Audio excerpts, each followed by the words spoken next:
Hello, welcome, and very good evening to all here in FinTube. This is the post market report of 9th of June. आज तारीख है 9 जून और देख लेते हैं मार्केट का मोमेंटम क्या था, लेवल्स कौन कौन से थे, कि उन लेवल्स पे मार्केट ने किस तरह से रिएक्ट किया। सबसे पहले 15 मिनट पे बैंक निफ्टी, तो बैंक निफ्टी अगर आप देखेंगे हमने एक फ्लैट ओपनिंग जो दी यहाँ के ये फर्स्ट कैंडल, एक फ्लैट ओपनिंग ही कहेंगे। हल्का सा रिट्रेसमेंट हुआ अपर साइड में, जैसा कि हमने चर्चा कर रखी थी कि अपने ये जो अपर मोमेंटम जोन है, जिसको हमने ट्रेंड लाइन किया कह सकते हैं, ये ट्रेंड लाइन तक मार्केट ट्रेड कर सकता है, रिट्रेस कर सकता है, लेकिन उससे ज़्यादा नहीं रिट्रेस करना चाहिए। तो आप ये देखेंगे कि हमने ओपनिंग दी और रिट्रेसमेंट लिया इसी पॉइंट के आसपास, और फिर से वापस अपने सपोर्ट के आसपास या जो ओपनिंग रेंज थी या फिर डे लो की रेंज थी वहीं पे आके क्लोज दिया है। सबसे ज़्यादा अच्छी बात यह है कि मार्केट को सपोर्ट भी किया है बैंकिंग स्टॉक्स और फाइनेंशियल स्टॉक्स ने। अगर मैं आपको इंडेसेस दिखाऊं यहाँ पे, तो you can see this sector wise indices, और सेक्टरल इंडेसेस में आपको सबसे ज़्यादा जो सपोर्ट मिला है वो, देखिए मेजर स्टॉक्स में नेगेटिविटी थी, नेगेटिविटी कल से ही आ गई थी, इस बात की हमने कल भी चर्चा की थी। पॉजिटिवनेस कब आएगी, और इन सारे लेवल्स की भी चर्चा की थी कि जब तक हम ये बैंक निफ्टी में 44,450 के ऊपर नहीं क्लोज करते हैं, 44,440 या 60 की रेंज जब तक नहीं क्लोज करते हैं, हमें लॉन्ग साइड में या बाइंग साइड में बिल्कुल भी नहीं देखना चाहिए। अच्छा, रिट्रेसमेंट की क्या पॉसिबिलिटीज थी, काफ़ी पॉसिबिलिटी थी रिट्रेसमेंट्स की, और कंसोलिडेशन की भी थी। देखिए मार्केट बैंक निफ्टी ने फ्लैट क्लोज किया है, कल की क्लोजिंग से आज सिर्फ 6 पॉइंट डाउन में क्लोज किया है, लेकिन इंट्राडे वॉलेटिलिटी काफ़ी थी।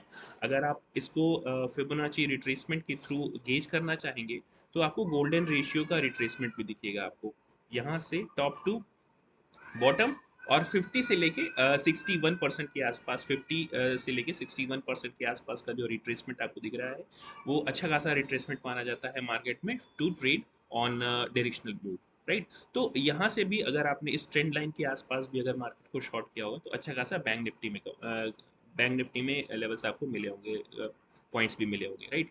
अब चलते हैं हम फिन निफ्टी पे। फिन निफ्टी में भी बैंक निफ्टी जैसा ही इंट्रैक्शन था, और फिन निफ्टी की फर्स्ट कैंडल अगर आपको देखेंगे तो हल्की सी फ्लैट ही यहाँ पे भी कैंडल थी।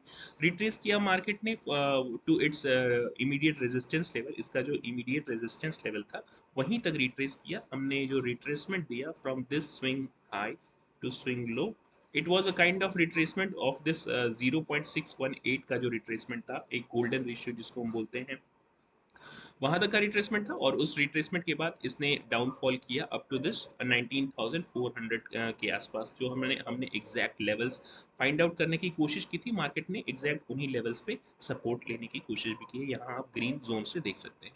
अब चलते हैं, सबसे ज़्यादा मज़ेदार था आज निफ्टी। निफ्टी को अगर देखिए बैंकिंग स्टॉक्स और फाइनेंशियल स्टॉक्स ने सपोर्ट नहीं किया होता, तो निफ्टी शायद और भी ज़्यादा रेड में क्लोज होता। आज अपनी कल की क्लोजिंग से 71 पॉइंट माइनस में क्लोज हुआ है, लेकिन अगर बैंक्स और फाइनेंशियल स्टॉक्स आज इसकी मदद नहीं करते, तो डेफिनेटली निफ्टी और भी नीचे क्लोज होता। आज आईटी पैक में काफ़ी ज़्यादा प्रेशर देखा गया। यहाँ पे मैं अगर आपको आईटी स्टॉक्स दिखाऊं, तो इन्फोसिस 1% 1.3%, एच सी एल लगभग 1.5 से 1.5% के आसपास, और टी सी एस लगभग 1%। तो जितने भी आईटी स्टॉक्स हैं उसमें मेजर आईटी स्टॉक्स जो हैवी वेट आईटी स्टॉक्स है, उन्होंने आज ग्रीन में रेड में क्लोज किया, सॉरी।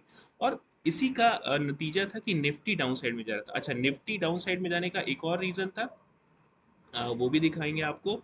ये था रिलायंस, जो हमारे निफ्टी 50 का सबसे हैवी वेट स्टॉक है। जब ये मूव करता है, तो निफ्टी अपने आप मूव करने लगता है, राइट। आज इसने भी सपोर्ट ब्रेक किया था ऑफ इट्स 90 का जो एक सपोर्ट जोन बन रही थी, इसको भी ब्रेक किया। अल्टीमेटली इसने लो लगाया, आई थिंक यस 24 सेवन 78 का, लेकिन अल्टीमेटली क्लोज दिया है 2480 के आसपास, जो कि इसकी सपोर्ट रेंज मानी जा सकती है। तो निफ्टी को डाउन साइड में ट्रैक करने के लिए ये रिलायंस और आईटी स्टॉक्स ने इनका ज़्यादा इसमें कहें तो कंट्रीब्यूशन रहा था। अब फिर से चलते हैं हम निफ्टी के चार्ट पे। 15 मिनट टाइम फ्रेम है, उसको आप देखिएगा थोड़ा ध्यान से। और रिट्रेसमेंट देखिए, अब यहाँ पे हमको रिट्रेसमेंट देखना है कि कहाँ से कहाँ तक का रिट्रेसमेंट मिला।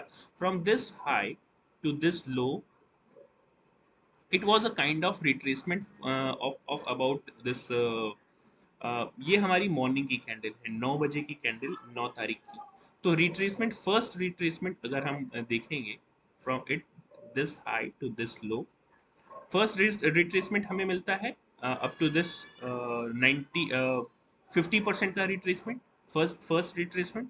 सेकेंड रिट्रेसमेंट मिलता है हमें ये 50% का रिट्रेसमेंट, और थर्ड रिट्रेसमेंट मिलता है हमें ये 38% का रिट्रेसमेंट। तो अगर आपने रिट्रेसमेंट पे भी sell on rise kind of strategy अपनाई होगी तो डेफिनेटली आपने यहाँ पे अच्छे खासे पॉइंट कैप्चर किए होंगे। आज हमने स्ट्राइक प्राइस की भी चर्चा की थी, जो कि हम अमूमन नहीं करते हैं, फिर भी आज स्ट्राइक प्राइस की चर्चा की थी। और 18,500 की जो पुट की स्ट्राइक प्राइस थी जब मार्केट ओपन हुई, it was trading around 25 rupees, और इसने हाई लगाया अल्टीमेटली मार्केट का क्लोज होते हुए, इसने हाई लगाया लगभग 52 से 53 के आसपास। तो अप्रोक्सीमेटली ये जो स्ट्राइक प्राइस थी ये डबल हो चुकी थी। मैं ऐसा नहीं कह रहा हूँ कि यहाँ पे आप एक दिन में आके पैसा डबल करेंगे, लेकिन अगर आपका एक क्लियर कट ऑब्जर्वेशन रहता है तो 100% अगर आप ना भी कंसीडर करें तो 5 to 6% आप अपने कैपिटल पे रिटर्न निकाल के चल सकते हैं। तो 5 to 6% I think is a very good ratio of considering the risk reward और रिटर्न रेशियो। तो अगर इतना आप कंसीडर करके चलते हैं डेली बेसिस पे भी, तो आपके लिए मंथ टू मंथ बेसिस पे ग्रीन में क्लोज करना काफ़ी आसान होता है। हम अपने इन प्राइस पॉइंट्स की चर्चा और प्राइस एक्शन की चर्चा अपने वीकेंड एनालिसिस में भी करेंगे डिटेल वे में।